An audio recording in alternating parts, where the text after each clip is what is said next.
Hello and welcome to the Forward Together podcast. I'm Rick Muma, president of Wichita State University. On today's episode, I'm excited to talk about my new book, Student-Centered, Innovation-Driven, A Guide to Transforming Higher Education. This book tells the story of Wichita State's transformation into a model of innovation, applied learning, and student success. And I couldn't think of better guests to join me than three people who are deeply immersed in the university and dedicated to its mission and vision. Dr. Monica Lounsbery, our Senior Executive Vice President and Provost, Dr. Shelly Coleman-Martins, our Vice President for Strategic Communications and Marketing, and Andy Schlapp, Vice President for Government Relations and Strategy. Welcome to the show. Well, hello everyone. Hello. Thanks for joining the podcast. Hello. We have lots to talk about, so let's get right to it. When I ask the question, maybe if you tell folks what you do at the university and how long you've been here. But I'm going to start with Andy. So you've had a front row seat to many of the things that have happened at the university. What stands out most in terms of the changes that we've made at Wichita State? Well, first of all, Andy Schlapp, I'm Vice President of Strategy and Government Relations here. I've been here for 18 years, and so it was really at the ground level of when we started talking about the Innovation Campus. And so, I would say the biggest change we've had during that time was, for so many years, this university, I think, was in search of an identity and what we should be and what type of university we need to be, and with really little direction of what that could be or should be. So we looked at Harvard, we looked at KU, and we thought, boy, we should be like them.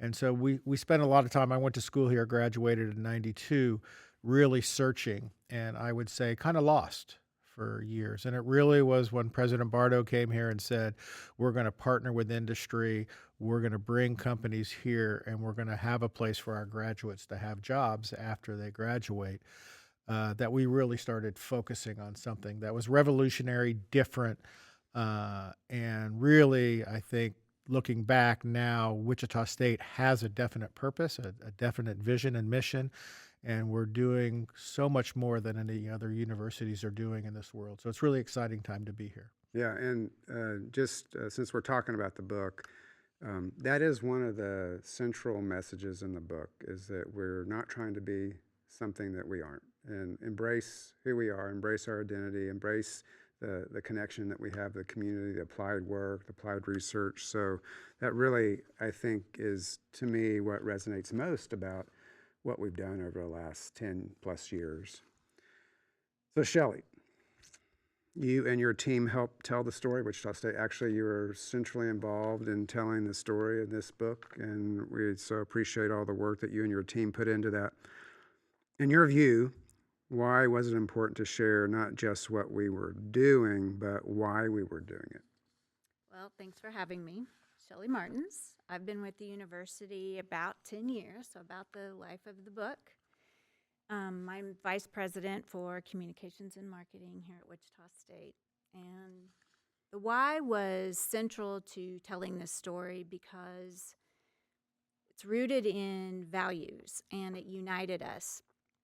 And this was hard work. This was not an easy process. So it wasn't just about the outcomes.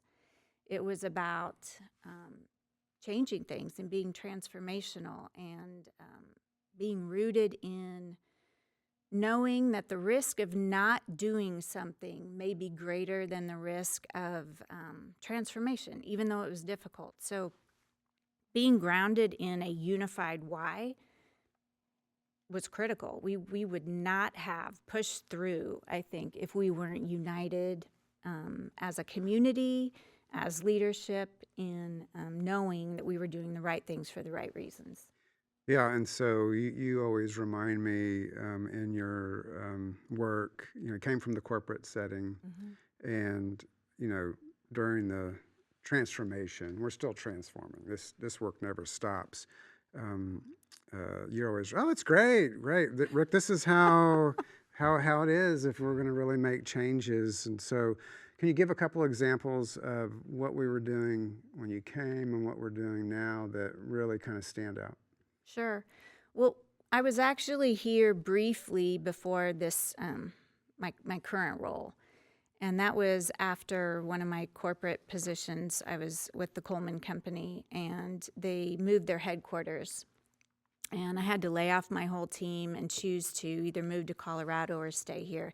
It was devastating. And one of the reasons the headquarters decided to move was Wichita as a community was not developing talent and innovation at the speed that that company really needed to be here. And it really woke me up, lit a fire with me. And I came here briefly and thought, Wichita State doesn't get it. They don't understand what's going on. And then President Bardot came on the scene, and I heard him talk, and I thought, they're going to be okay. They're going to be okay. I don't need to be here. So I left briefly and then had an opportunity to come back and be part of the solution. So things I have seen would be really this student-centered approach, that we're not doing things that are easier for staff and faculty. We're really positioning the students. So we're asking ourselves with everything, every form we fill out, do we need this many signatures? How will this impact the student? And I think centering on, is it the right thing to do for the student, which means can they get their return on investment? Can they get a job? Are they learning in a way that impacts them, like our applied learning? Does this eventually help local industry, which obviously was very passionate to me? Those are the things I have been a part of, and those are the things I've seen us do, and I'm very proud to have been a part of it and to keep moving this forward. Yeah, and here's a simple thing that that always sticks with me, our website. So when you came, our website was really geared toward an internal audience and not focused at all around recruiting students, retaining students. And now it's really kind of a model. It's a very dynamic website. Yes. It's for the student. It's award-winning. Yeah, and that's award-winning, and that's what we're trying to do is recruit students, retain students, get students involved, and not focused on what we consider some of our back office things, Right. which I saw the website being early on. So Monica, how are you doing? I'm well, thanks, Rick. You're our newest member of the executive team, which gives you a fresh perspective. When you arrived and began to learn about the university trajectory, even before you got here, I had some great conversations with you. What stood out to you about this culture of innovation, transformation, change, really making a difference as a university? What stood out to you, and how does that look to you as someone who's joining from the outside? I know you've been at two other institutions that I'm aware of. I think you had earlier time at other institutions, but tell us more about all of that. Well, I'm Monica Lounsbery. I'm the Senior Executive Vice President and Provost, and I have been here since January. And I think one of the most phenomenal things that I've witnessed is the fast pace of Wichita State. And that's obviously the case because what you all have accomplished in the last decade is, I would think it would take universities many more decades than what it took to accomplish here. Clearly, the mindset of this book about being innovation-driven, student-centered, I think is very evident to me in everything that I've witnessed, I bore witness to. But one of the things that I think is really astonishing about Wichita and Wichita State is that people talk about innovation, but are they really innovative?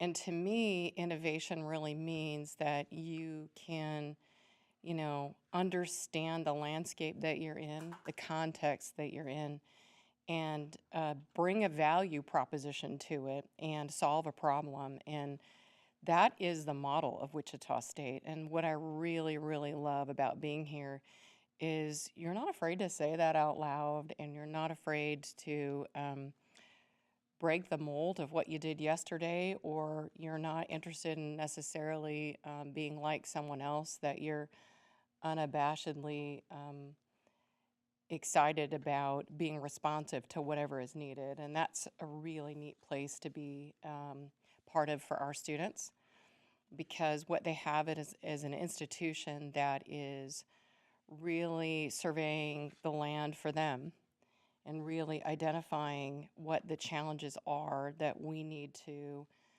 think about as we think about them and their success, and creating the kinds of programs and the kinds of experiences that will set them on a lifetime of incredibly rewarding experiences. And I love that I came from a lunch just now talking to our students, and one of the things that people said is, I can't believe the opportunities that I've had here as a student because of the kinds of mindset that this campus has, but the kinds of experiences that mindset really moves forward to provide students with opportunities to connect with each other, but opportunities to connect with the community, opportunities to be paid and learn while they're being paid, and to have the opportunities to build a resume.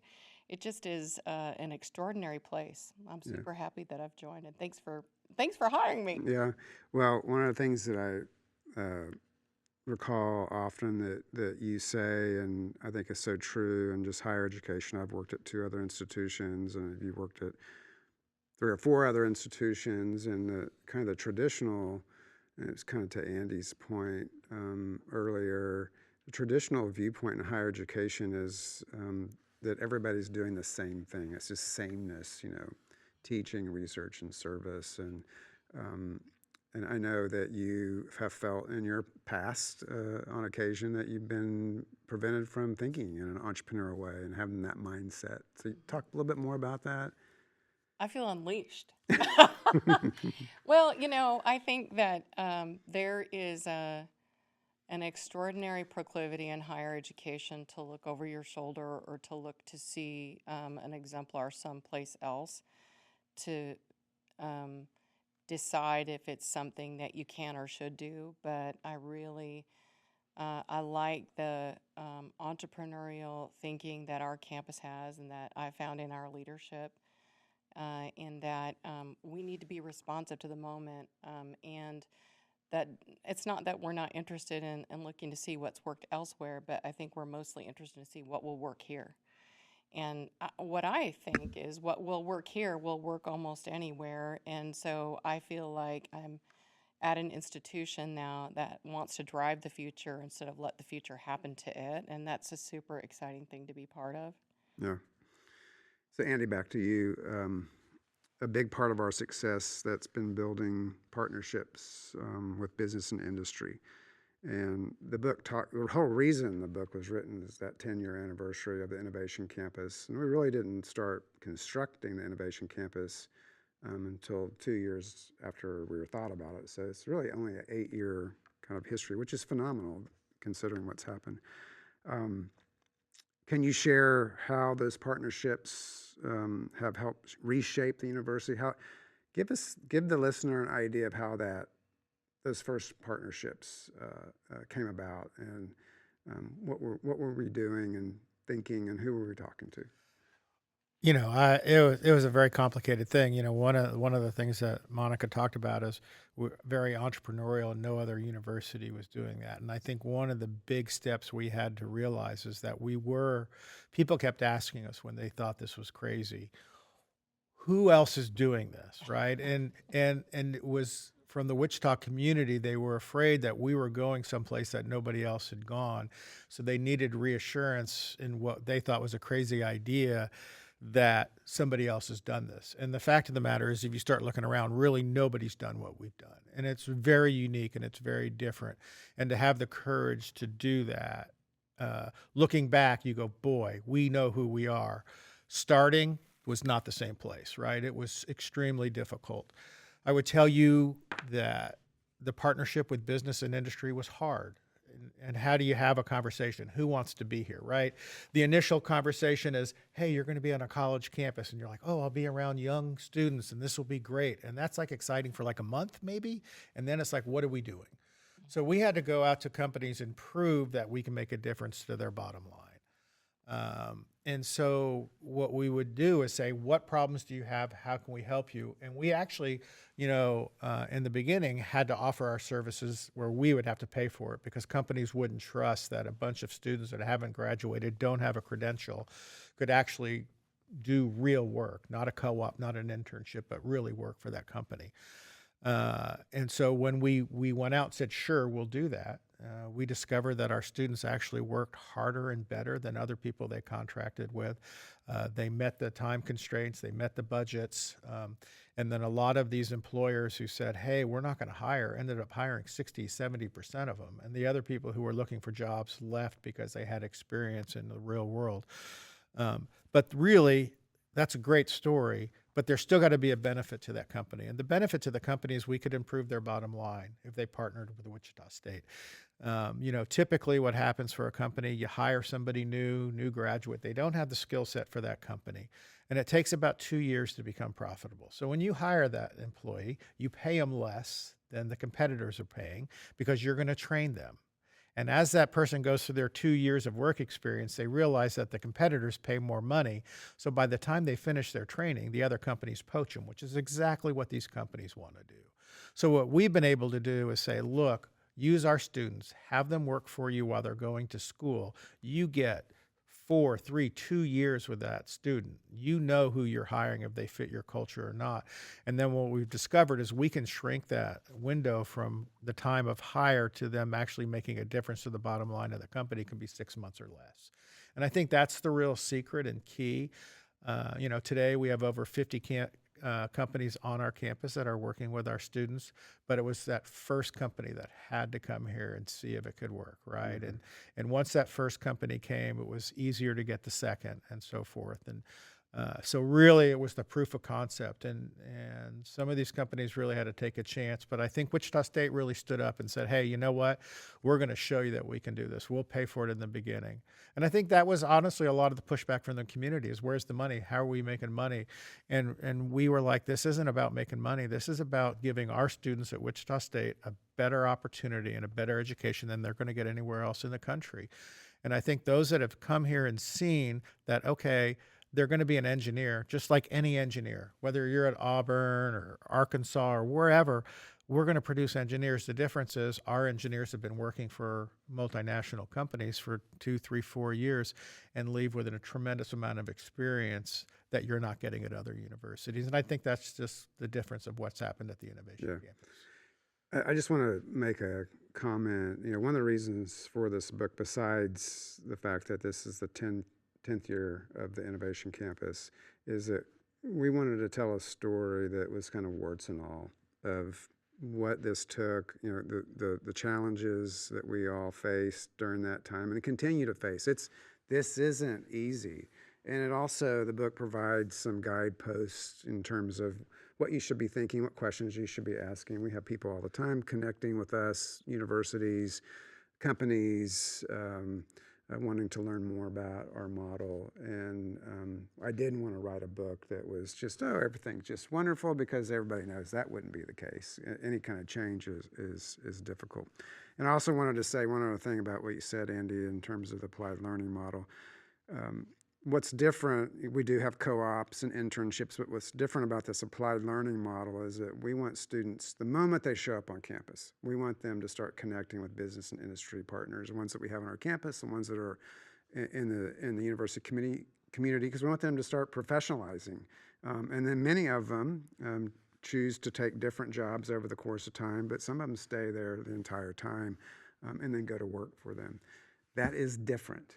That's not something that you see. We even built a facility to help make sure that happened when students came to the university to find out what it took to be a shocker, how to get admitted, what the degree programs were. We also added a new facility where we house our Shocker Career Accelerator so students could experience what the opportunities are as a freshman, incoming freshman, that opens out onto the Innovation Campus. And it really paints this story of what Wichita State is and what the opportunities are that we provide to this student. And I was just going to say, what's unique, when I came here as a graduate student, I became a GTA, and the first thing you did is sign a contract and said, we're going to pay you a minimal amount of money. And I was married and one kid and one on the way.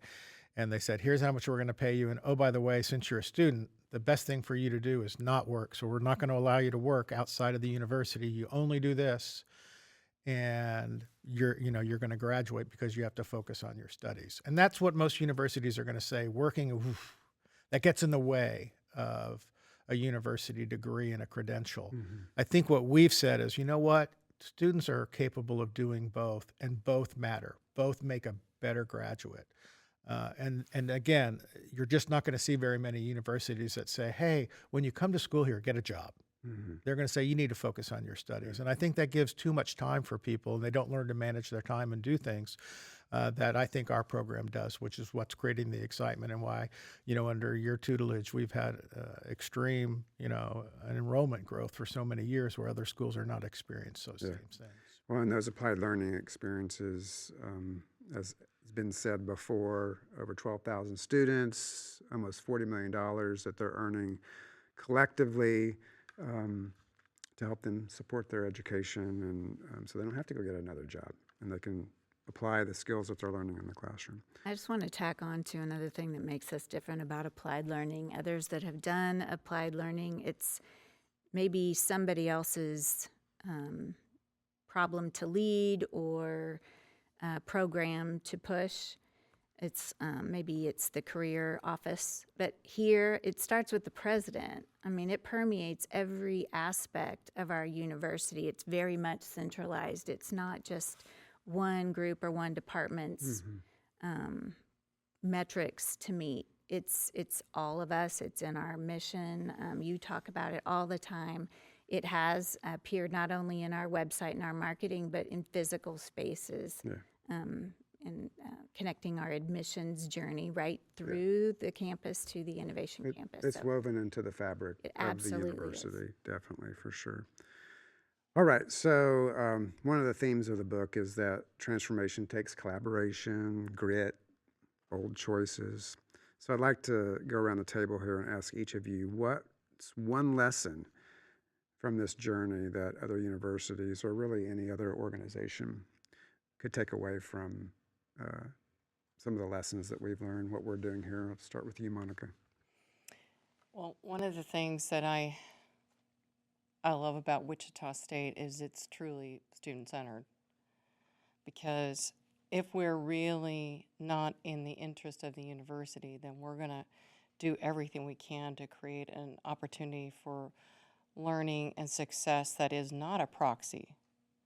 Degrees are university's proxy for success. This institution is really about setting students up for real-world experiences and helping them connect with those. And not that traditional higher education isn't available to our students here at Wichita State, but for students whom, to find personal enrichment during 4 years while they're not necessarily working, that's not in the cards for a lot of students, and it won't be in the future. And what I really love about what we have done here is that we really put students into direct connection with actual success. And that I believe that Wichita State University is one of the top institutions in the world that gets students the job of their dreams. And I love that about what we're doing. And show me another university that's doing that better than Wichita State, because I think that's what it means to be student-centered, and that we're in the best interest of the student, and even when it's not in our own best interest. Yeah, and I think probably universities who may be listening to this would say, oh, we're doing that. They might be, but they're not doing it like we are. And I think that all of you have said that you can go to a lot of different universities that have innovation campus, innovation districts, whatever they want to call it, but it doesn't look like ours. It's different. And it's all about putting the student at the center of all that. That's why we have been successful. You mentioned earlier you came from a lunch. When I became president over 4 years ago, I knew that I'd be stuck in Morrison Hall, the administration building, and not be able to get out and about with students. Yeah, and that's so hard. started having lunches. We invite students from all different kinds of groups across the campus. We've done over 150 lunches. We have to eat, so it's a good time to go. The whole point of that is to make sure students see me, they see the provost, they see the vice president for student affairs. We're interested in what they're doing. We're trying to see what's going on from their mindset and how they're developing through the work that we're doing at the university. So that, back to the student-centeredness, it's just not words that we put on a piece of paper or put a title of a book. It's in everything that we're doing, all the way to having lunches at the president's residence. And that another purpose of that is for students to see themselves in that kind of environment. Who gets to go to the president's residence and have lunch as a student? That gives students an understanding of what's possible and opens up doors for them and just their thinking. So, Shelly, what's your thoughts on this last question? Well, I'm in communications, so I'm going to go with communications. But I do think being clear in your words and your mission is important from leadership throughout the university. And I think we've been very good at communicating. You've been very good at communicating and transparent. And that helps drive alignment and helps with buy-in for the vision and the mission. And I believe this mission and vision has something in it for everyone. And through the communication, we have these on-ramps where everyone can play and everyone can win in this vision. So we definitely, we have some people that may not believe in this as much as maybe I do, but our arms are open and we invite anybody to go on this journey with us. And I do think constantly communicating to the different groups the way they need to be, the way they need to hear the story. They might need to hear what's in it for them or how they can help. We're able to tell this story from multiple points of view so that everybody can play. And so I think being strong in your mission, alignment, and communicate. Yeah. And our priorities are always focused around affordability and access, feeding the talent pipeline, and increasing economic prosperity for our community. And that's all I ever talk about. And I know that's all you all talk about. And this has really helped propel the university forward. Andy. I think it was our commitment to say we need partnerships. Wichita State can't do this on their own. And partnerships are hard. You can think back to when you're in school and having a working group and how difficult those are and who's really doing the work and who's not working and how do you manage that? Or think about families. I go home all the time and I think I'm the smartest guy in the world and my family kind of puts me in my place and we do things as a group and those are hard. The partnerships with the community were extremely difficult. People were not happy with what we were doing. They didn't think this was a good idea, but we committed to partnerships and we wouldn't walk away from partnerships. And I think it was that strong commitment to not be arrogant enough to think that we can do it on our own. That's fine. To say, hey, we do need these partnerships and how do we work together and how do we fight through these difficulties? It will give us a better product. That's the one thing I'm convinced of. All of those difficult times we had forced us to do a better job, and we did it because of that. And so to me and I look at the Wichita Biomedical Campus, it's a partnership with another university. Universities don't like partnering with each other. And so I think really at the end of the day, I would say we knew what we wanted to do. We were committed to what we wanted to do, but we knew we couldn't do it alone, and we would do whatever we could to maintain those partnerships. And those are hard. And that's probably what I'm most proud of that we were able to accomplish. Yeah. Well, I appreciate you all stopping by the podcast and sharing your perspectives on it. Looking forward to continued long interactions with you all and the team. You all have played a central role in what we're doing, and I appreciate it. And thanks again. Thank you. Thank you. All right.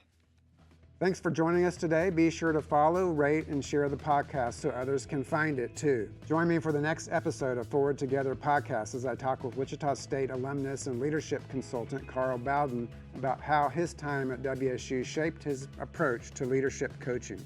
We'll explore how hands-on experiences and a focus on authenticity can help shape the kind of leaders our world needs. And if you're curious to learn more about the ideas we touched on, check out my book, Student-Centered, Innovation-Driven, A Guide to Transforming Higher Education. It dives deeper into the story of Wichita State's transformation and what it takes to lead meaningful change. Visit wichita.edu/book for more information. Go Shockers!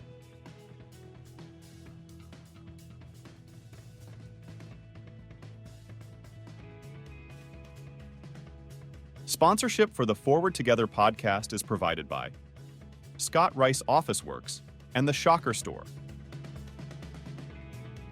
Additional thanks to Nair Amp, WSU Carpentry Shop, and Go Create.